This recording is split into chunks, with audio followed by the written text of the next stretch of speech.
a charge. He is drag race to the checkered. He's not around. He's gonna do it. He's done it. He's gonna do it. He's done it. Rinse.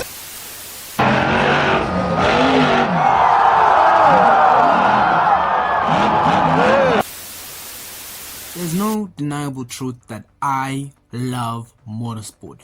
The thrills, the rush, the adrenaline that comes with it. It's amazing. But honestly, over the years, I've seemed to lose interest in it. The sport, the concept, everything. I mean, I still play Forza Motorsport 3. Yes, you heard me. 3. Heck, the last motorsport film that I ever watched was Cars 3. But that's only because I was doing a video on it. So this year, when I heard of an F1 movie releasing this summer, I wasn't excited about it. Heck, I was supposed to do it in late July, but I didn't. And oh boy, did I regret it after I saw this.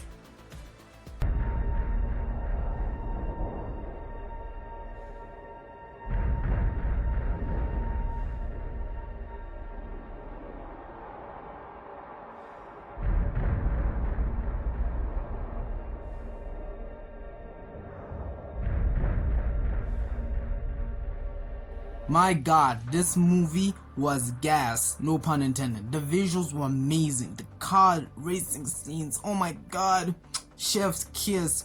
But it seems to be hated by some for I don't know what reason. So today we're gonna go through it. We're gonna see if it can be the movie of the year, or at least motorsport movie of the year.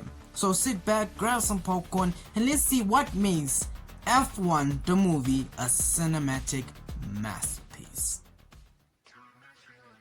Alright, so the plot.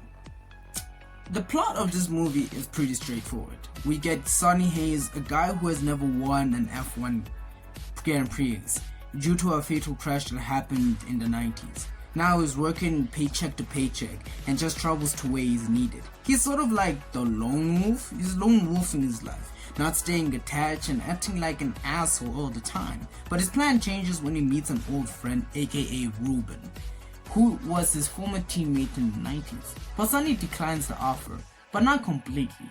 We then get arguably one of the greatest racing intros of all time. I'm not glazing, I'm just spitting. Wait, pause. We get introduced to our second main character, Joshua Pierce, who is the rookie of the team and the first seat driver. Now what I forgot to say is that Ruben's team Apex GP is in shambles, losing over 350 million and not winning a single point in over 2 seasons of F1. And if they don't win in this 3rd season, the team gets sold immediately, meaning the staff will lose their jobs, including Joshua, who is still a rookie. Now that's when Sonny comes in as the last resort to save the team, which the team disagrees, but Ruben has already made his decision. We get the messy dynamic between Sonny and Joshua, who butt heads from time to time, and of course, being the first time they met, this encounter blasts like some compressed air in a tin. If that makes sense, I don't know. Which leads to Sonny offering a challenge to the team that if he beats JP's score in any second, or in this case lap time, he stays. If not, he leaves. To which he won after of course crashing a multi-million Formula 1 car to bits. But pretty much from here the movie sets itself. There are 9 races left and they, the team, need to win it in order to save the brand, while Sonny and Joshua constantly butt heads. And the cars are slow because they cannot, draft some, they're slow because of what they call the shit boxes. And that's what the movie is basically all about. Seems simple to understand, right? Right? What's a movie without engaging characters? Well, at first I was a bit skeptical before watching this movie about its characters. I do overall enjoy the chemistry between them, as they should, because they're an F1 team. Let's start with main character 1, Sonny Hayes. At first he was acting cocky, well, a little, but overall he abandoned stuff and people, evident with his countless divorces and countless girlfriends. Although it could be the other party, his behavior and vibe gives off it is what it is, so it kinda gives me suspicions. Although he's old school, in other words selfish and constantly butts heads with his teammates, at the end and over time he learns the value of teamwork and what it means to care about people. Even though at the end he still leads the team, he leads it with understanding. And the thing is about this movie is that it's also showing Sonny as this sort of mentor to Joshua. So the movie doesn't really up the development on him as much as the next character we're about to talk about, Joshua Pierce. Now, how can I say this behind the bush? There is no other way. He's literally the Cars 1 Lightning McQueen with a few differences. One, he's an F1, and two, he's human. But anyway, just like him, just like Lightning McQueen, he's a bit cocky, he's arrogant, rude, likes too much media, and overall is the opposite of the old school mentality that Sonny has. He has a lack of maturity. His relationship with Sonny is like cat and dog, constantly hating each other and not wanting to take each other's notes. Although throughout the movie, due to Sonny, but mostly Kate's influence, he changes. He becomes humble, reserved, an actual team player, and actually respects Sonny in the end. You see, what this reminds me of is that complicated relationship that Doc and Lightning McQueen had from Cars 1, where at first they hated each other, constantly in each other's faces, but finally, in the end, Lightning McQueen learns a valuable lesson about life thanks to Doc and the townsfolk. This narrative is explored here, but in a way it kind of works in like Sonny's favor, because Sonny is the one who wasn't a bit established with the team, but was understanding of the team too. Joshua's, well, is a hot shot. He's a hothead. He never understood the team. He never understood what's happening behind the car. All he does is just drive the car, while Sonny kind of understands what's driving the car, what he feels being inside the car. He loves the car, while Joshua just drives on it. And I think that's the main core difference between the two of them. They come from two different worlds, right? Two different eras, and they're put together in this movie to mash together to work coherently. And that's what this movie explores between the dynamic of them. And it's so beautiful to see. It's so funny and beautiful to see, because it's like two generations just fighting with each other, which is the better way to race. So yeah. Yeah. Now, as for the other characters, just as Kate and Ruben, and well, the team members, they're alright. There's nothing too groundbreaking about them. They're more or less the individuals that make up the crew, and Kate is more or less the heart of the crew since she designed the cars. Ruben, what can I say about? Oh yeah, Ruben is a major crash out and makes me laugh every time. I mean, just see this scene.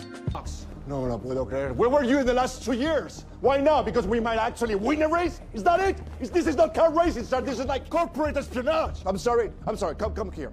I'm talking to you. But overall, no hate against the team members. They are just there. No further explanation. The movie focuses on the two drivers most of the times, casually focusing on Kate and casually focusing on Ruben. It's just that movie's blueprint. So here's my question. Is everyone in the movie great? Well, I mean, if you're not a motorsport nor an F1 fan, then this movie is for you. And some people do say that this movie helped them get to understand F1 and helped them appreciate the sport. So because of it, it's a win for Formula 1 ratings. But what about true motorsport fans? Well, it's a mixed bag. I mean, they do love the cinematics with the cars on the racetrack, but the story to them, it seems weak and unrealistic. It doesn't capture the real sport of motorsport, only the cinematics and the action. I mean, I'm on the fence with this one. I love the movie. I think it's really appealing. It's a cinematic masterpiece. But then again, the movie is formulaic and a bit of a cliche, especially between Sonny and Joshua. But I do appreciate its score and the last race. I mean, come on. The last race was literally peak, bro. Like, it got us all on edge. Not to mention that it's one of the highest grossing movies of 2025. Currently, as of this recording, it is ahead of the summer blockbuster Superman. So whether it's good to you or not, it's making some bank. And could be the movie that rejuvenates the love of motorsport for other people, including me. Just like Superman, it gives a sense of positive motivation that with the right people, you'll be able to achieve your goal. Because remember, it doesn't take you only to achieve a goal. It takes a team to back you up, whether it's your family, your best friends, or literally a team. It's important to have teamwork or else you'll be left in the dust. No pun intended. Overall, this is not what I think of the F1 movie.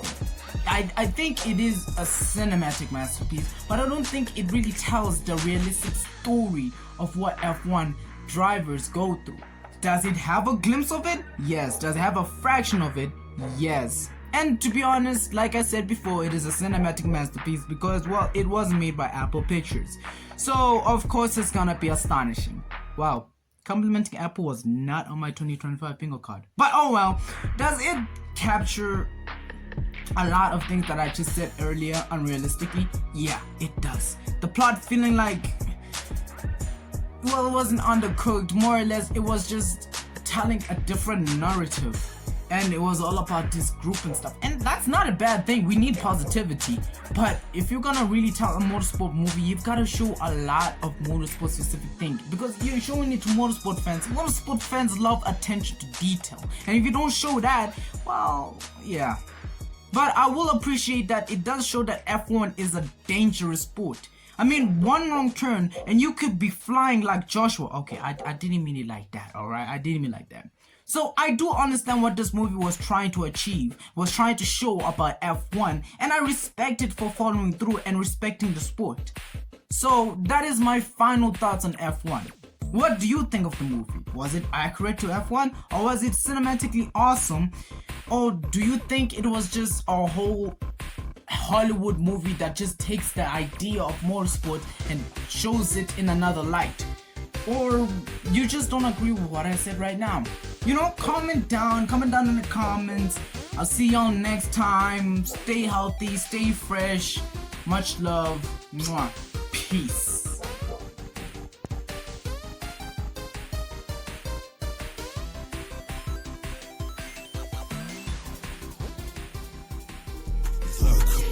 Kakarot, you my chichi, acting like you need me.